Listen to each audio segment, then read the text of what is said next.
Emily was a pleasant young woman, not much older than my eldest daughter, who was 35. I had met her a handful of times during events at the school where my wife worked. I knew that she and my wife were in frequent contact, and I had inadvertently been drawn into the drama surrounding Emily's divorce. From what I'd gathered, her ex-husband was a textbook example of a selfish and inconsiderate man. He had a reputation for pursuing other women while travelling, for work. And when his infidelity was discovered, he refused to take responsibility. Instead, he blamed Emily, accusing her of failing to meet his expectations in their relationship, claiming she wasn't engaging enough in bed affectionate, or attractive enough, and even faulting her for his own shortcomings when he was home. Why am I telling you this? Well, it's the Friday evening before deer season's opening day, and rather than heading to the cabin with my wife, as usual, I'm on my way to pick up Emily nearly 12 years ago. My wife and I had the opportunity to purchase 20,000 acres of Missouri forest, full of oaks and pines, at a great price since then.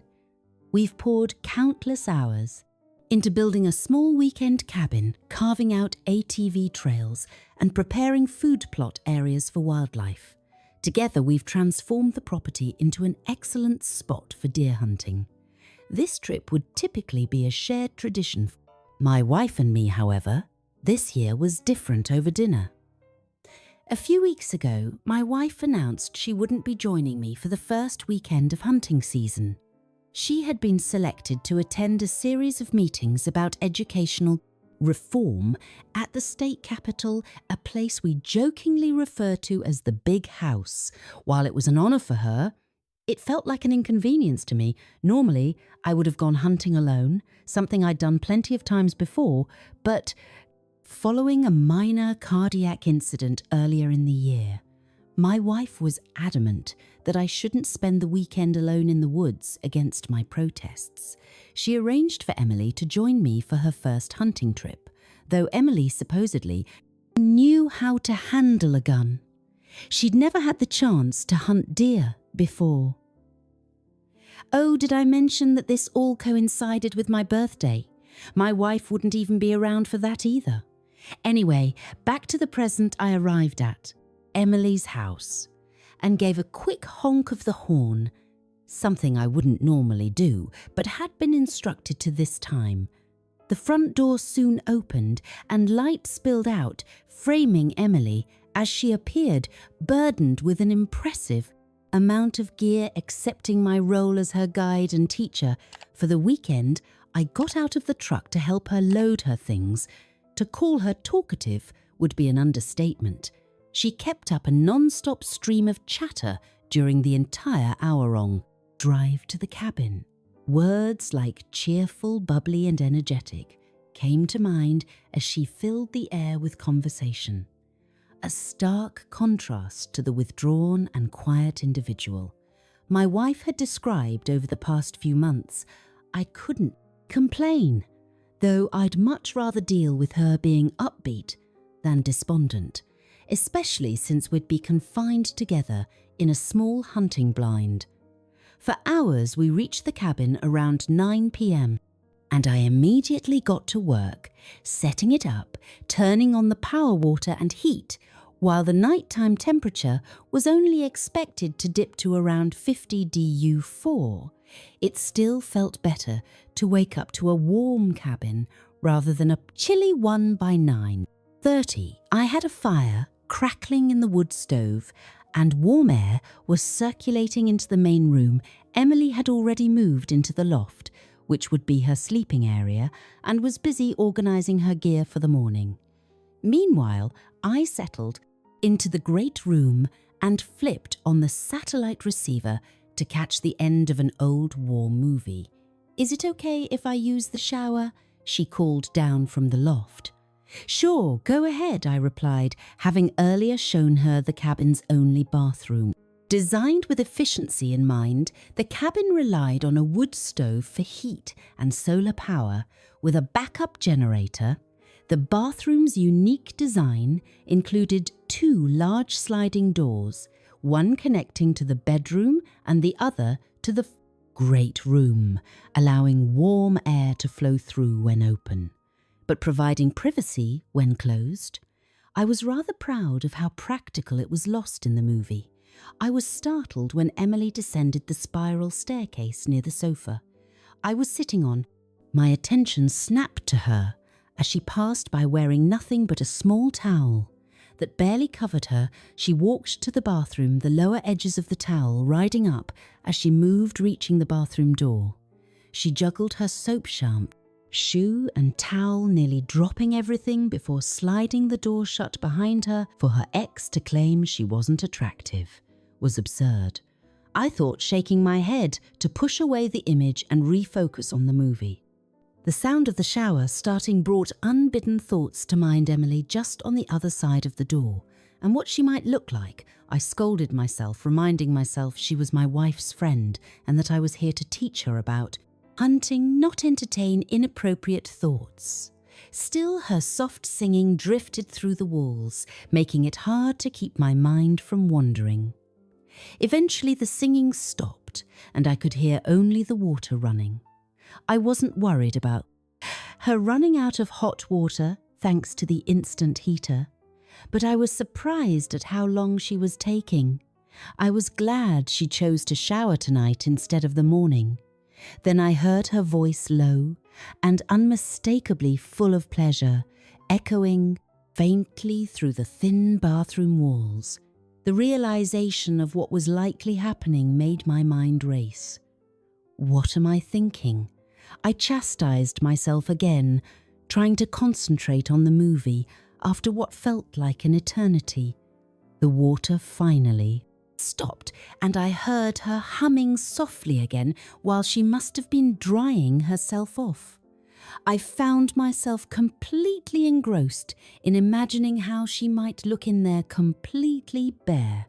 You're right, I'm undeniably a very lustful person, which ties closely to my still active sex drive. And the fact that my wife generally shows little interest, it's not entirely her fault. When the organs responsible for producing those hormones are removed, it becomes difficult to feel any desire. This is more my issue than hers. We truly care for each other, but the imbalance over the past few years has led to its fair share of disagreements. We're still working on finding a way to make it work and figuring out what steps I need to take to inspire her to want intimacy more often. Once every month or so is frustrating, and now going to bed is more about sleep than sharing any form of CL. Cless much better, she said, opening the door and holding a towel partially across her body as she made her way toward the stairs. And me, the towel covered her chest, with another section being used to dry her damp hair, and the rest hung over the space between her legs, leaving her sides and back exposed. She stepped onto the stairs and began climbing, while I tried and failed not to stare at her mostly unclothed figure. A part of me was almost relieved when she reached the top of the stairs and disappeared from my sight. You know, I really appreciate your wife inviting me out here. I think I'm going to have an amazing time, she said, descending the stairs again this time, dressed in a pair of tiny navy blue shorts and a cropped white top that wasn't quite long enough. She stepped off the stairs and walked past me just far enough to sit down on the sofa beside me, holding what appeared to be an empty jar of peanut butter.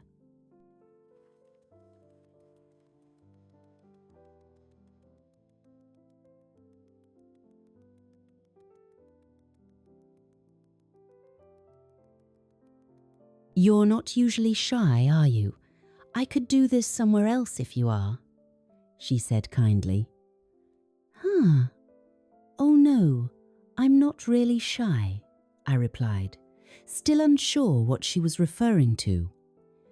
Good, she said while twisting open the jar of peanut butter and Setting the lid aside, then, as if it were the most natural thing, she lifted her shirt to reveal her left breast entirely. I froze, staring silently as she began to carefully express milk into the jar. Lindsay mentioned that you were always supportive of her breastfeeding. All your kids, she said. My husband thought it was disgusting.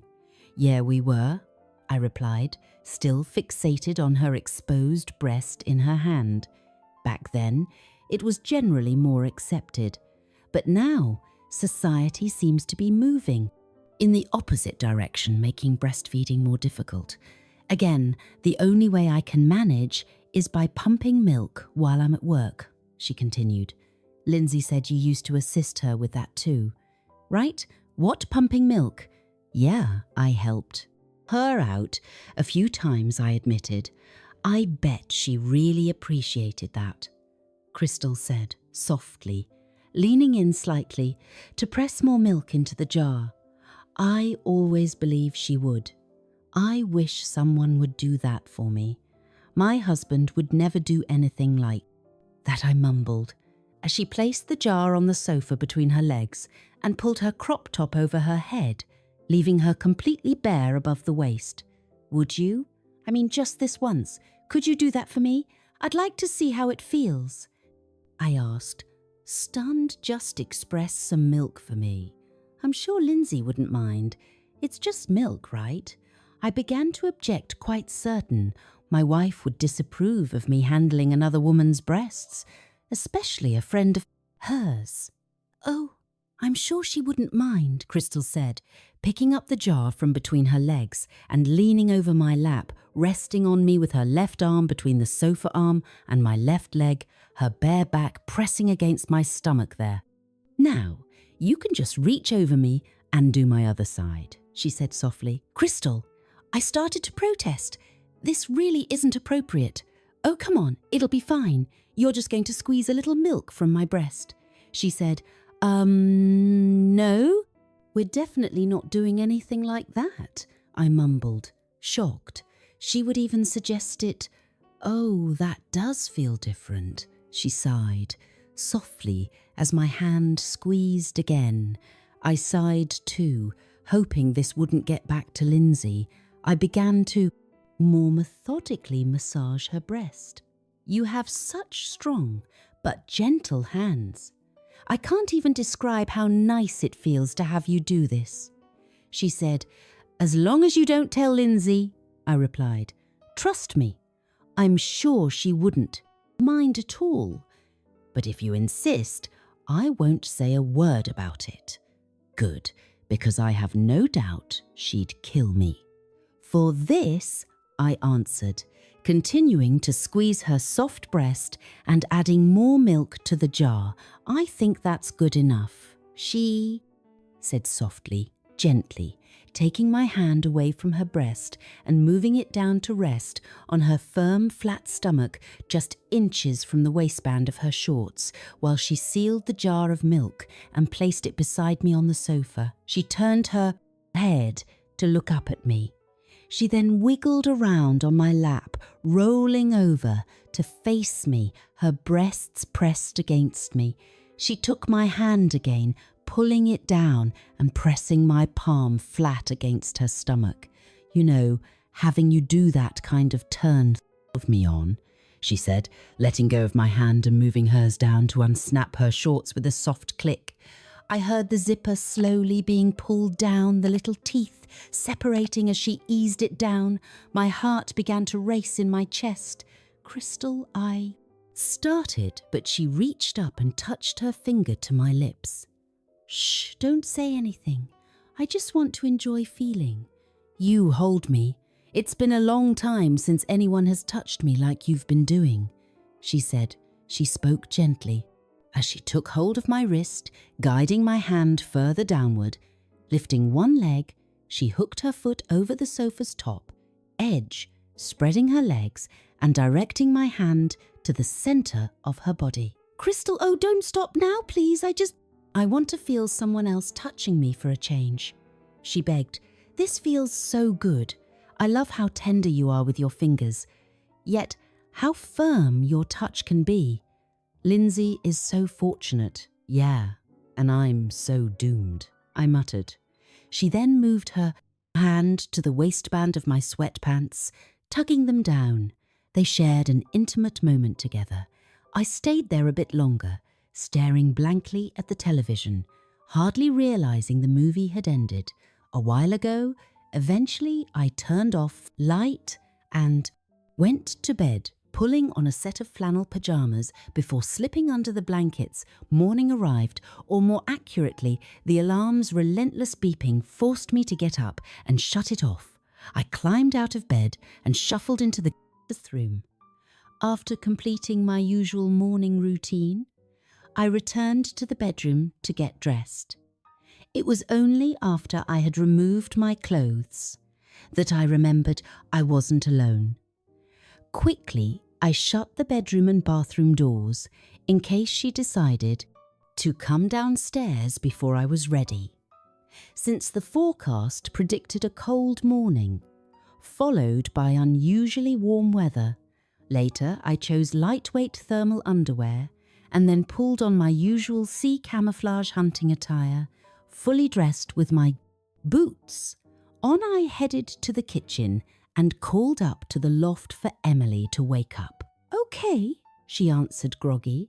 I heard her footsteps on the stairs and turned to see her coming down, still rubbing the sleep from her eyes as she descended the spiral staircase, completely unclothed, her breasts full and heavy, with milk seemed even larger than the night before. As her chest moved with every step, she yawned and said, "I'll be there for breakfast in a minute," heading to the bathroom without bothering to shut the door from the kitchen. I couldn't see much anyway. I had bacon sizzling in a pan. When she came out, still unclothed, she grabbed a peanut butter jar from the fridge, sat down at the kitchen table, leaned forward slightly as she began expressing milk from her right breast into the jar. "You could put some clothes on," I said, with a slight frown. While turning the bacon, "Don't you like seeing me naked?" she asked. Without looking up, "I didn't say that, so you do like it. Yeah, okay, but still clothes. Why I don't wear any at home after the girls go to bed. This isn't your home, fair enough. If it really bothers you, I can put something on, but no point. Now breakfast is almost ready. You'll want to dress warmly to go outside. If you go like that, you'll freeze." I added, "I've got plenty of warm clothes," she said, switching to her left breast, which now appeared fuller than the other. I moved the bee, taken off the stove, and poured mixed eggs into another pan for scrambling. By the time the eggs were cooked, she had finished. It was almost a relief when she stood up, still naked, and headed upstairs to get dressed. Meanwhile, I went out to the shed and got the ATV ready all set. I asked when she came out of the cabin. About 10 minutes later, her breath forming small clouds in the crisp morning air. "I think so. Gun check, ammo check," she said. With a grin all set, I climbed onto the ATV, my gear secured, and extended a hand to help her up. She stepped onto the footrest and swung onto the seat behind me, holding her gun. And packed with one hand, I took the gun and placed it in the second holder. Then started the ride to the hunting spot. The location was ideal, a small pond and a sizable food plot. The weather didn't matter since I'd built a permanent elevated blind, big enough for two, originally intending it for hunting with my granddaughter. When she was older, Crystal clung tightly to me for warmth during the chilly ride, which cut through the darkness at about 15 m/h. We stopped roughly 100 yards from the spot to avoid spooking the deer. "We'll walk from here," I said, taking her gun from the holder and handing it to her. "How far?" she asked. "Only about 100 yards. Don't want to scare them off by getting too close with the ATV. Do they hate the ATV?" "Not exactly. It's not a predator, but mature bucks can smell it and avoid the area." I grabbed my pack. switched off the ATV's headlights and turned on my red headlamp, the world plunged into darkness. For a moment, until our eyes adjusted, we followed the path to the food plot, crossed it and climbed into the blind. It wasn't fancy, just a structure of 2 IES-4s with a wooden floor and metal siding and roof. On a morning like this, it could be quite cold, but the small space warmed up quickly from body heat. As the sun rose, I designed the blind with dark brown walls and a roof to absorb heat on chilly fall mornings inside. I opened the windows and we settled in to wait. I closed my eyes, not quite asleep, but not fully awake either, for about half an hour until the sun started to rise. The sky shifted from black to deep, purple then to dark blue tinged with orange, and finally to a pale blue as sunlight reached the treetops. The conditions were perfect and the spot had a great reputation. All that was left was to wait for a deer. My gun wasn't even loaded, since this trip was about teaching Emily. "It's beautiful out here," she whispered. "Yep, all we need now is a deer," I replied softly. "This is a great spot. I've taken nearly a dozen deer here. They come for the water at the pond." "Oh, she," murmured quietly. We sat in silence for nearly an hour before I noticed the first movement of the day. It was completely still, with no wind to rustle the leaves, so the slight motion about 100 yards away caught my attention immediately. "There," I whispered to Emily, pointing toward the deer cautiously approaching the food plot. It was a young buck, its antlers thin and spiky compared to those of a mature deer. Younger bucks tend to be less cautious than older ones. Older bucks, if they survive long enough, eventually learn to avoid making foolish mistakes, like wandering into an open field during hunting season. How do they know it's hunting season? You might wonder. I can't say for sure, but they always seem to know. Emily raised her rifle, carefully sliding it through the front opening of the blind, and aiming down the length of the clearing at the buck. She shifted her position several times, adjusting her stance to line up the shot through her scope. "Wait for him to turn sideways," I advised quietly. "See how he's sniffing the air? He's searching for a doe. He thinks he's caught her scent. Predictable," she murmured, staying patient as the buck took its timer head-on. "Shot might work, but it's not worth ruining a lot of good meat by hitting the stomach," I added. "Okay, there he goes. When he turns broadside, aim just behind his shoulder and pull the trigger," I instructed. "Got it," she whispered back as the deer slowly pivoted to its right, exposing its side while heading toward the thicker brush by the pond. "Any time." "Now," I whispered, trying not to let her miss her chance. Click. That was all I heard. No bang, no recoil, no smoke, just a loud click. Emily cursed, softly, pulling the rifle back inside and working the lever to chamber around. But by the time she raised the gun to aim again, the buck had disappeared into the thicket, taking her opportunity with it. "So you didn't load your rifle when we settled in?" I asked, doing my best to keep frustration out of my voice. "I thought I did." She replied with a frown.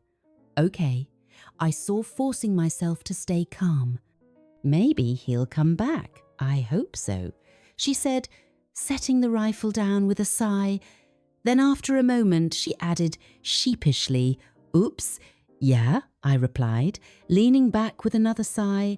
"I wouldn't have taken that deer myself, but for a beginner, any opportunity is a good one." We sat in silence for about 10 minutes, lost in our own thoughts, until she stood up, or at least as much as the low-in allowed, and began peeling off her jacket. "You okay?" I asked. "I thought you said it was going to be cold." "It's getting hot in here," she replied. "Probably over 72.4 in here already with the Sunday hitting us. But it's not that warm outside, I promise. Well, I'm not sitting out there, she said, dropping her jacket on the floor before unlacing her boots. What are you doing? I whispered. Getting rid of these long johns I'm roasting, she answered quietly, pulling off one boot, then the other, standing cautiously to avoid hitting her head on the metal roof. She unbuttoned her camouflage pants and slid them down her legs before sitting again. Then she stood once more and pushed her green thermal underwear over her hips and down her legs. I couldn't help but watch as more of her skin was revealed until she sat down next to me, completely naked. There, she said with a laugh. Naked? Co-ed hunting. Yeah. I replied, unable to look away. So, are you going to join me? She teased, get undressed. I mean, the deer can't see here, and it's not like anyone else. Will either what get naked? I asked, stunned. It wouldn't be co-ed naked hunting if you didn't, she said with a playful grin. Come on. I hesitated, struggling to process her suggestion. This is wildly inappropriate, I muttered under my breath. Oh, no more inappropriate than you milking me while I laid on your lap, she countered. I'd say that was much worse than us being naked and a deer blind.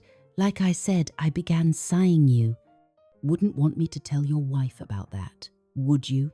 She added, a mischievous glint in her eyes. You wouldn't, I said. I might, but then again, I might not. Convincing me not to say anything wouldn't be too hard, she said with a smirk. So if I understand you correctly, if I get naked, you won't tell her I was naked with you? I asked, trying to clarify. That's about right, she replied, her grin never fading. I let out a heavy sigh. Fine, I'm already in trouble. What's a little more? That's the spirit, she said cheerfully. As I started unlacing my boots within minutes, I had removed all my clothes, and Crystal tossed each item out the window, leaving us both nude except for our boots there now. It's truly naked code hunting, she said with a laugh. So it seems, I responded dryly.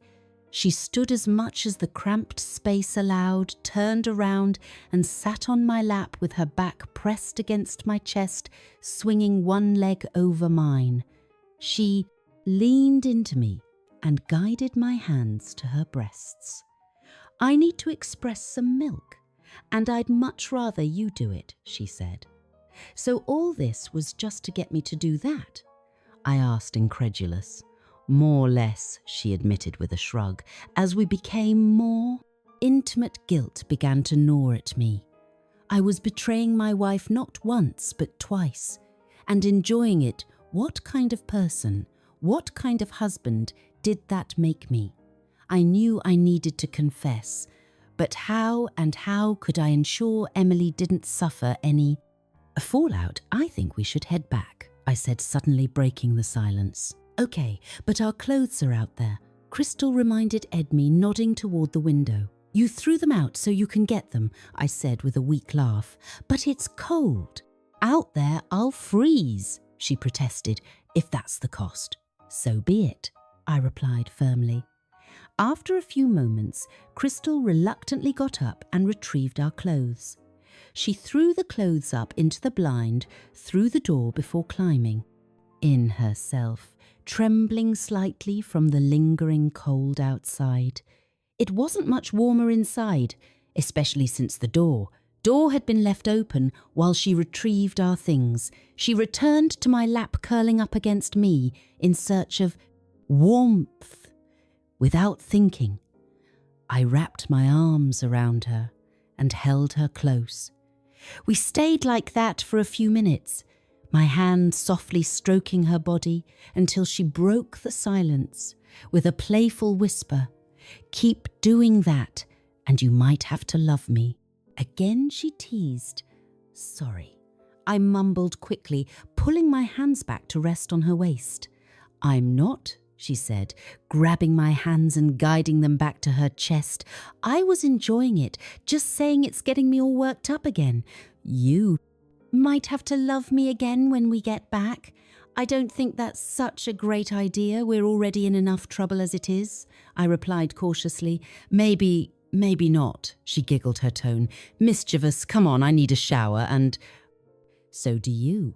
I wonder if we can both fit in that tiny shower stall, Lindsay. And I have, I answered, realizing too late. What I just admitted, perfect. Let's go then, she said cheerfully, pulling me up from the bench and leading me toward the shower. I couldn't help but wonder how I'd gotten myself into this situation and what the consequences might be. We got dressed quickly, skipping underwear, since it didn't seem necessary given what we had planned. The ride back to the cabin on the ATV was quiet, each of us lost in our own thoughts. When we arrived, the cosy warmth from the wood stove greeted us as we carried our gear inside Crystal, undressed almost immediately, clearly eager for more. But instead of approaching me, she climbed the spiral stairs to the loft. Come on, I've got something for you, up here. She called out. Sure, I replied, following her lead. I was still wearing my boots and pants, but nothing else. She stood by the bed, a sly smile on her face and her hands hidden behind her back. Here, she said, as I approached, handing me a small blue envelope. Read it, turning it over. I saw 2MLH, written in my wife's familiar handwriting. I opened the envelope and pulled out a birthday card. The front read, to my sweet, loving husband. Opening it, I read the printed message. If only I could find a way to how special and wonderful you are. You're one of a kind, and I'll love you forever beneath that. My wife had written a personal note. I've seen too many of our friends' marriages fall apart late in life over their sex lives. I don't want that to happen to us. You're so good to me in so many ways, and I won't lose you to our differences. I know we'll get back to being together in that way eventually, but until then, I need to keep you happy. So, your birthday, my gift to you is Crystal. Enjoy her however you wish. You have my blessing. All I ask is that you save your love for me at the end of the weekend. Answer just one question. Did you enjoy my gift? I don't need to know more. Then that I love you. Happy birthday. So last night and today, you knew about this all along. I asked, yep, for weeks. Now she admitted with a grin. So want to take that shower? There are still plenty of hours and ways to make this day interesting. I glanced back down at the card, shaking my head in amazement. Might as well do you come with cake too? You'll have to wait and see, she teased, stepping toward me, pressing her soft chest against mine. She leaned in for a long, sensual kiss. Shower, she whispered, after finally breaking the kiss. Might as well, I replied softly, still wondering how I could possibly thank my wife for such an extraordinary gift.